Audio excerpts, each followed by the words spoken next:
பாவங்களுக்காக ஒரே தீர்வையாய் பெலிஸ்தர் கையில் பழிவாங்கும்படிக்கு இந்த ஒரு விசை மாத்திரம் என்னை நினைத்தது தேவனை பலப்படுத்தும் என்று சொல்லி இந்த ஒரு விசை என்னை நினைத்தருள்னு சொல்லி 2 தூணுக்கு இடையில நின்று என்ன செய்யறான், அந்த தூணை ஆட்டும் போது அங்க இருக்கிற எல்லா பெலிஸ்தரும் அவனோட கூட என்ன செய்யறாங்களாமா, இறந்து போயிட்டாங்க.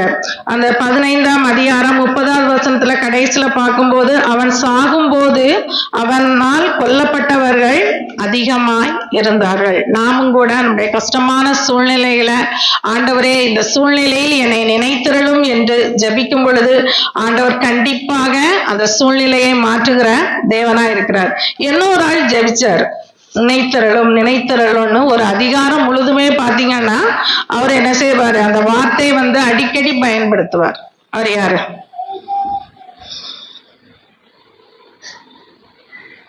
அந்த அதிகாரங்கள் அதை முடிக்கும் போதும் என்ன நினைச்சருளுங்க ஆண்டவரேன்னு முடிப்பார் தெரியலையா?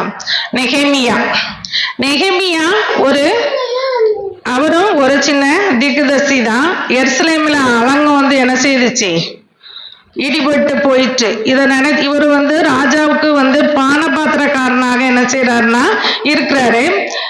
போய் ராஜா முன்னால ரொம்ப கவலையோட நிற்கிறாரு. அதுக்கு முன்னாடி பாத்தீங்க அப்படின்னு சொன்னா ஆண்டவர்கிட்ட ஜோம் பண்ணுகிறவரை ஜோம் பண்ணிட்டு இருக்கிறாரு. நெகேமியா 1ஆம் அதிகாரம்,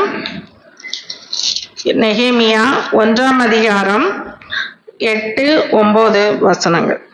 கட்டளையை மீறினால் நான் உங்களை ஜாதிகளுக்குள்ளே சிதறடிப்பேன் என்றும் நீங்கள் என்னிடத்து திரும்பி என் கட்டளையை கைக்கொண்டு அவையின்படி செய்வீர்களானால் உங்களிலே கல்லூண்டு போனவர்கள் வானத்தில் அறியாத இருந்தாலும் நான் அங்கே இருந்து அவரை சேர்த்து என் நாமும் விளங்கும்படி நான் தெரிந்து கொண்ட தரத்துக்கு அவரை கொண்டு வருவேன் என்றும் தேவனே உங்களுடைய காசுவாக என் நோக்கில் கற்பித்த வாசியை நினைத்தருளும்.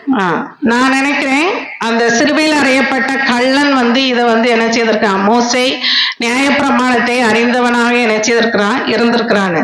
ஆனா இந்த நெகேமியாவை பார்க்கும்போது ஆண்டவர்கிட்ட என்ன செய்யறான், பரிந்து பேசுறான். மோசைகிட்ட நீங்க சொன்னீங்களா ஆண்டவரே, இந்த முதல் அதிகாரத்துல ஃபர்ஸ்ட்ல இருந்து சொல்லும் பொழுது பாவங்களை என்ன செய்யணும், மன்னிக்கணும். அப்படிப்பட்ட இஸ்ரவேல்ல தள்ளுண்டு போனவர்கள் எந்த இடத்துல இருந்தாலும் திரும்பவும் என்ன செய்வீங்க, நீங்க கூட்டி சேர்ப்பீங்கன்னு சொன்ன வார்த்தையை நினைத்தரலும்னு என்ன செய்யறான், ஜோம் பண்ணிட்டு அவன் ராஜா முன்னால போறான். ராஜா ஏன் கவலையா இருக்கிறான்னு கேட்கும் போது இப்படி அலங்கு என்ன செய்துச்சு, இடிஞ்சு விழிஞ்சு சொல்லும் பொழுது ராஜா ஒரு லெட்டர் கொடுக்குறாரு. அலங்கம் என்ன செய்யுதுன்னாக்கி திரும்பவுமாக கட்டப்படுது. இந்த நெகேமியா 13ஆம் அதிகாரம் கடைசி வசனம் கடைசியில என் தேவனே எனக்கு நன்மை உண்டாக என்னை நினைத்திரளும் அப்படின்னு என்ன செய்யறான், அந்த சொல்லி அந்த அதிகாரத்தை என்ன செய்யறான், முடிக்கிறான். அப்போ இதுல இருந்து நம்ம என்ன தெரிஞ்சுக்கிட்டோம் அப்படின்னா, நம்முடைய கஷ்டமான சூழ்நிலைகள்ல நான் கல்லனை போல எப்படி ஜெபம் பண்ணலாம். கல்லனுக்கு இது உயிர் மட்டும் தான் போகுது, வேற அதுக்கு பிறகு ஒரு நம்பிக்கை என்ன செய்யல இல்ல.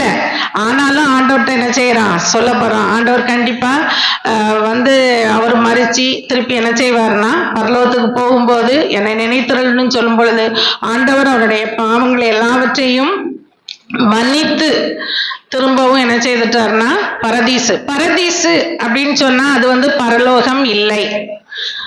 வேதத்துல பார்க்கும்போது பரதீசு 3 இடத்துலதான் சொல்லப்பட்டிருக்குது. ஒண்ணு 2 கொரிந்தியர்ல சொல்லியிருக்குது, அடுத்தல வெளிப்படுத்தல்.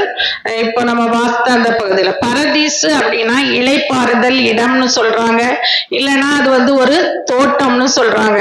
ஏதேன் தோட்டம் போல ஒரு தோட்டம், இளைப்பாறு. நம்ம எல்லாம் இறந்த பிறகு டைரக்டா பரலோகத்துக்கு போறது இல்ல. இந்த பரதீசுங்கிற இடத்துக்கு தான் என்ன செய்யறோம், எல்லாரும் போறோம், இளைப்பாறுதல் ஸ்தலம். திரும்ப ஆண்டவர் வரும்போது, 2ஆம் வருகை வரும்போது ஆண்டவர் நியாயம் தீர்க்க போகிறார். அதுக்கு பிறகுதான் நம்ம பரலோகத்துக்கு போறோமா நரகத்துக்கு போறோமான்ட்டு நமக்கு என்ன செய்யும் தெரியும். அப்போ இந்த கள்ளனை போல நாமும் ரொம்ப கள்ளன் போல நம்ம சிலுவையில அறையப்பட போறது இல்லை. ஒருவேளை உங்க வீட்டுல யாராவது வியாதியாகி இருக்கலாம், ஆண்டவர் என்றால் ஆளுகை செய்கிறவர் என்பதை அவன் என்ன செய்துட்டான், புரிந்து கொண்டான். அப்ப மறுமையின் ராஜ்யத்தில் ஆண்டவர் தான் ஆள போகிறார். அந்த இடத்துக்கு எனக்கு ஒரு இடம் வேணும்னு கேட்டு அதை என்ன செய்யறான், அவன் பெற்றுக்கொண்டான். அப்போ கள்ளன் ஆண்டவரை ஆண்டவர் என்று ஏற்றுக்கொண்டான். நம்முடைய தேவைகளின் மத்தியில் நம்ம ஆண்டவரை நம்ம எப்படி பார்க்கிறோம்? யெகோவா ஈரே என்றால் என்ன அர்த்தம்? எல்லாம் பர்வதத்துல பார்த்து கொள்ளப்படும். அப்போ நம்முடைய தேவைகள் மத்தியில் இருக்கும்போது ஆண்டவரை நோக்கி நம்ம யெகோவா ஈரே என்று கூப்பிடும் பொழுது ஆண்டவர் கண்டிப்பா நம்முடைய ஜெபத்தை கேட்பார். நம்முடைய நோய்கள் மத்தியில, நம்முடைய பலவீனங்கள் மத்தியில யெகோவா ரஃபான்னு சொல்லும் பொழுது ஆண்டவர் நம்மளுக்கு நல்ல சுகத்தை கொடுத்து வழி நடத்த வல்லமை உள்ளதவர். இன்னும் நம்ம வேதத்துல பாத்தீங்கன்னா நிறைய நாமங்கள் என்ன செய்திருக்கு, கொடுக்கப்பட்டிருக்கிறது. ஆமேன்ங்கிறதே ஆண்டவருடைய நாமந்தான். ஆமேன் என்றால் என்னது, அப்படியே என்னது, ஆக்கடவுதுன்னு அர்த்தம். அப்ப நம்ம ஜெபம் பண்ணும்போது இந்த நாமங்களை சொல்லி ஜெபம் பண்ணும் பொழுது ஆண்டவர் கள்ளனை போல நமக்கும் அந்த சூழ்நிலையை மாற்றி நெருக்கத்தில் இருந்து விசாலத்திலே நம்மை கொண்டு நிறுத்த வல்லமையுள்ள தேவனாயிருக்கிறார்.